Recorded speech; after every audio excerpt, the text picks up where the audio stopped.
Kisah Habib Ali bin Muhammad Al-Habsyi berjumpa dengan Rasulullah Shallallahu Alaihi Wasallam. Di waktu umur Habibana Ali bin Muhammad Al-Habsyi 7 tahun, ibunda beliau memanggil beliau dan berkata, "Ya Ali, engkau mau dapat ridhoku di dunia dan akhirat?"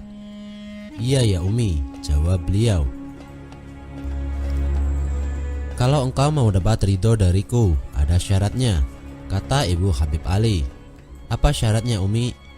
"Engkau harus bertemu dengan datukmu Rasulullah Shallallahu Alaihi Wasallam," jawab sang umi. Habib Ali Al-Habsyi yang masih kecil bingung. Beliau tidak mengetahui bagaimana cara untuk bertemu dengan kakeknya. Mulailah beliau mencari tahu dan belajar dengan guru-gurunya. Pergilah ke salah satu tempat majelis ulama, kemudian berkisah tentang permasalahannya untuk mendapat ridho ibunya dengan cara seperti tadi. Lalu gurunya berkata, "Ya Ali, kalau engkau ingin bertemu dengan Rasulullah Shallallahu Alaihi Wasallam, maka engkau harus mencintai beliau Shallallahu Alaihi Wasallam dahulu, dan tak akan ada rasa cinta jika engkau tak kenal dengan yang dicinta. Belajarlah beliau tentang sejarah baginda Nabi Muhammad Shallallahu Alaihi Wasallam." Tidak hanya itu, setiap orang alim yang ada selalu ditanya tentang masalah ini. Walhasil banyaklah guru beliau. Ada yang berkisah kalau guru beliau mencapai ribuan orang. Nah, seiring waktu berjalan, bertambahlah umur beliau sampai mencapai usia kurang lebih 20 tahun. Beliau akhirnya bermimpi bertemu kakeknya, baginda Nabi Muhammad Shallallahu Alaihi Wasallam. Begitu terbangun dari tidurnya, beliau langsung memberitahu ibunya, "Ya Umi, Ali sudah bertemu baginda Rasulullah Shallallahu Alaihi Wasallam," kata Al-Habib Ali sambil menangis haru. Tapi apa jawab ibunda beliau? "Ya Ali, di mana engkau bertemu?" "Di dalam mimpiku Umi," kata Al-Habib Ali. "Ya Ali, pergi engkau dari hadapanku, engkau bukan anakku." Menangislah beliau. Keinginan hati untuk memberitahukan sang ibu pupus sudah. Dalam kegelisahannya, beliau kembali bertanya kepada guru-gurunya, namun tak satu pun dapat menjawabnya. Mengapa ibu beliau justru marah setelah mendapat laporannya tentang mimpinya? Pada suatu malam, beliau kembali bermunajah untuk dapat bertemu kakeknya, baginda Nabi Muhammad Shallallahu Alaihi Wasallam. Larut dalam tangisan tengah malam. Alhasil tidurlah beliau, dan alhamdulillah beliau kembali bertemu dengan kakeknya, baginda Nabi Muhammad Shallallahu Alaihi Wasallam.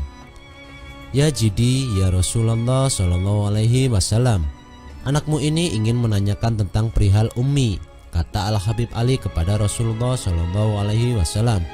"Duhai Ali anakku, sampaikan salamku pada ibumu," jawab Rasulullah Shallallahu Alaihi Wasallam di dalam mimpinya Al-Habib Ali. Begitu bangun, beliau langsung mengetuk pintu kamar uminya sambil menangis terseduh-seduh. "Duhai Umi, anakmu telah bertemu lagi dengan baginda Rasulullah Shallallahu Alaihi Wasallam dan beliau kirim salam kepada Umi," kata Al-Habib Ali. Tiba-tiba dari kamar ibunda beliau keluar dan berkata, "Ya Ali, kapan dan di mana engkau bertemu datukmu baginda Nabi Muhammad Shallallahu Alaihi Wasallam?" tanya ibu Al-Habib Ali. "Aku bertemu beliau di dalam mimpiku," jawab Al-Habib Ali dengan tangisan yang tak putus-putus. "Pergi dari hadapanku ya Ali, engkau bukan anakku," jawabnya. Jawaban sang ibu benar-benar meruntuhkan hati Al-Habib Ali. Kemudian pintu kamar ibu Al-Habib Ali Al-Habsyi tertutup lagi, meninggalkan beliau seorang diri. Esok harinya beliau mengeluh kembali kepada guru-gurunya, namun tak satu pun dari mereka yang dapat menenangkan hati beliau. Semakin hari kegelisahannya makin menjadi-jadi. Setiap detik, setiap saat beliau terus-terusan mengeluh dan bermunajah serta bertawajuh kepada Allah dan Rasulullah Shallallahu Alaihi Wasallam. Tibalah suatu malam, beliau hanyut jauh ke dalam lautan munajah dan mahabbah yang amat sangat dahsyat kepada Nabi Muhammad Shallallahu Alaihi Wasallam. Kemudian beliau sujud yang sangat lama. Tiba-tiba dalam kondisi sujud beliau mendengar suara yang lemah lembut. "Ya Ali, angkat kepalamu, datukmu ada di mata dohirmu." Begitu Al-Habib Ali Al-Habsyi mengangkat kepalanya, seraya membuka kedua pelupuk matanya perlahan-lahan. Bergetarlah seluruh tubuh Habibana Ali. Beliau menangis dan berkata, "Marhaban bikum ya jiddi, ya Rasulullah." Ternyata sosok tersebut adalah Rasulullah Shallallahu Alaihi Wasallam berada di hadapan Al-Habib Ali.